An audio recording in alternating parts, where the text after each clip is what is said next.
Hello बच्चों, तो आज जो है हम लोग प्रमाणित करेंगे दो प्रतिरोधों को समांतर क्रम में जोड़ा जाए तो समतुल्य प्रतिरोध कितना होगा। इससे पहले श्रेणी क्रम और समांतर क्रम प्रतिरोधों को हमने क्या किया, प्रमाणित किया है और उनके व्यंजकों को देखा, उनकी परिभाषा क्या है, ठीक है।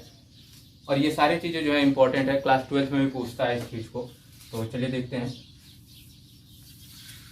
सबसे पहले यहाँ पे R1 R2 दो प्रतिरोध दिया गया है। एक निकाय है, निकाय में एक स्विच है, बैटरी है और इसे प्रवाहित होने वाली धारा I है। पॉइंट ए पे जाके ये धारा दो भागों में बढ़ जाता है, एक I1 और दूसरा I2। और दो प्रतिरोध R1 तथा R2 है जो समांतर क्रम संयोजन में सजे हैं। तो R1 से प्रवाहित होने वाला धारा I1 है और R2 से प्रवाहित होने वाली धारा I2 है। और इन दोनों के बीच का विभवांतर V है। क्योंकि समांतर क्रम में सजे हुए प्रतिरोधों का विभवांतर क्या होता है, हमेशा समान होता है, इसीलिए पहले प्रतिरोध और दूसरे प्रतिरोध का विभवांतर क्या होगा, समान होगा।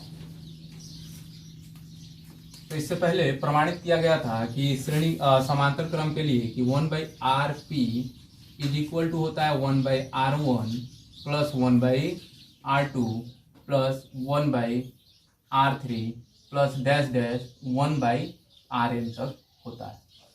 इससे पहले प्रमाणित किया गया था। लेकिन इसमें Rn तक नहीं जाना है, बल्कि कितने प्रतिरोध दिया हुआ है, टोटल दो ही प्रतिरोध दिया है। तो दो प्रतिरोधों के लिए इसको ज्ञात करेंगे। तो 1/Rp is equal to 1/R1 plus 1/R2 बटे पर का अगर जोड़ करेंगे तो क्या मिलेगा, 1/Rp बराबर R1 R2 का एलसीएम हो जाएगा आपका R1 इंटू R2। अब R1 से भाग दीजिएगा R1 इंटू R2 में, R1 से R1 कैंसिल होगा, बचेगा क्या आपका R2। R2 से 1 में मल्टीप्लाई कीजिए R2 प्लस फिर R2 से भाग देंगे R1 होगा, R1 से 1 में गुणा कर लीजिए R1। तो ये हो जाएगा आपका 1/Rp is equal to R2 plus R1 अब बटे में R1 इंटू R2। लेकिन हमें यहाँ पे Rp का मान निकालना है, यानी समांतर क्रम में जो समतुल्य प्रतिरोध होता है उसका मान निकालना है, अर्थात Rp का निकालना है। तो Rp बराबर क्या होगा, R1 इंटू R2। देखिए यहाँ पे भाग में है, तो भाग में इस चीज को हमने गुणा में बदला। जब गुणा में बदलेंगे तो जो हर है वो अंश में बदल जाएगा, जो अंश है वो हर में, अर्थात ये हो जाएगा R1 इंटू R2 बटे R2 प्लस R1। ये हो जाएगा आपका समांतर क्रम में अगर दो प्रतिरोध, समांतर क्रम में अगर दो प्रतिरोध सजे हुए हो तो उनका समतुल्य प्रतिरोध अर्थात Rp बराबर होगा R1 इंटू R2 बटे R2 प्लस R1।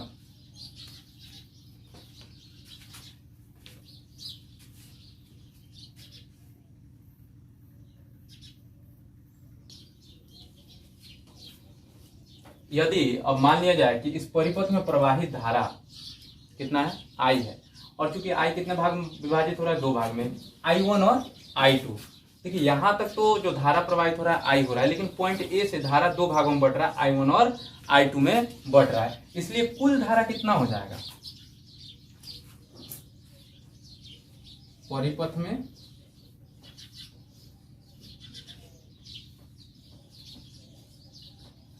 प्रवाहित कुल धारा अर्थात I बराबर होगा आपका I1 प्लस I2। ठीक है, कितना हो जाएगा, I1 प्लस I2। और एक चीज ध्यान दीजिएगा कि ये जो प्रतिरोधों का संयोजन है ये समांतर क्रम में है, और समांतर क्रम में होने के कारण दोनों का विभवांतर क्या होगा, समान होगा। तो दोनों का विभवांतर अगर समान है तो ओम के नियम से, ओम के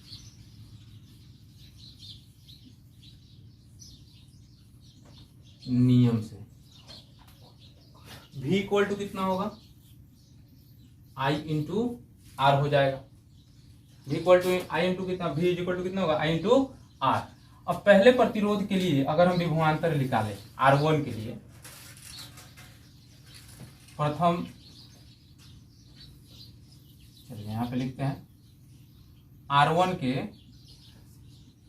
लिए V बराबर कितना हो जाएगा। तो पहला है R1 के लिए V, तो V इक्वल टू कितना है आपका I इंटू R है। तो चूंकि इससे प्रवाहित होने वाला धारा क्या है, I1 है, और प्रतिरोध इसका R1 है। इसको समीकरण नंबर मान लेते हैं हम पहला। पहला नहीं बल्कि इसको पहला मानते हैं, इसको मान लेते हैं दूसरा समीकरण।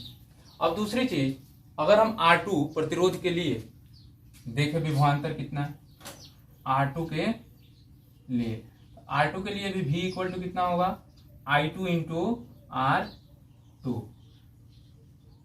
तो चूंकि दोनों का भी क्या है समान है, इसलिए अब यहां पे लिखेंगे समीकरण 2 तथा समीकरण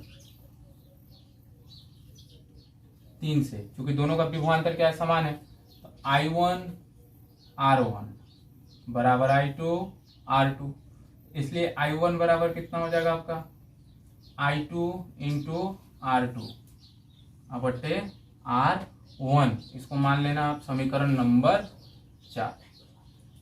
ठीक है। अब I2 बराबर कितना हो जाएगा, I2 का मान निकालना है, तो I1 इंटू R1 बटे R2 समीकरण नंबर 5 हो जाएगा। अब समीकरण 4 तथा समीकरण 1 से, समीकरण 4 तथा समीकरण 1 से, तो समीकरण 4 क्या है आपका I बराबर है I1 प्लस I2, और समीकरण 4 जो है यहाँ पे I1 का मान दिया आपका I2 इंटू R2, यानी जो I1 है I1 के जगह आप कितना रखिएगा I बराबर I2 इंटू R2 बटे R1 प्लस कितना हो जाएगा आपका I2। अब यहाँ भी I2 है, यहाँ भी I2, तो I2 अगर कॉमन लीजिएगा आप तो कितना बचेगा R2 बटे R1 प्लस में 1, I बराबर I2 R2 प्लस R1 बटे कितना हो जाएगा R1 हो जाएगा।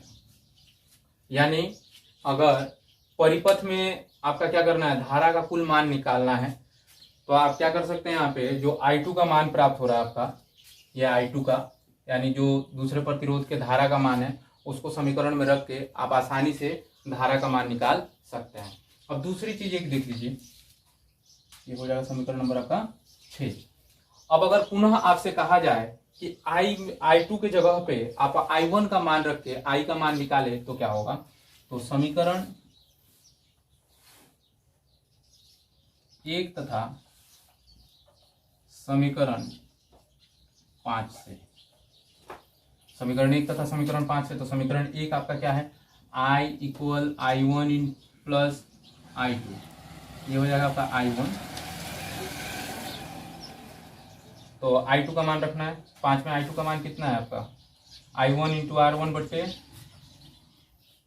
R2 प्लस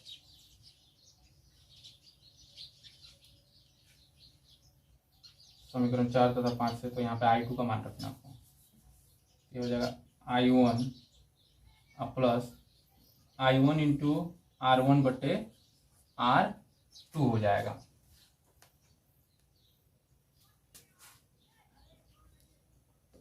I1 कॉमन लेंगे तो बचेगा 1 प्लस R1 बटे R2, I बराबर I1 इंटू कितना होगा R2 प्लस R1 बटे R2, ये हो जाएगा आपका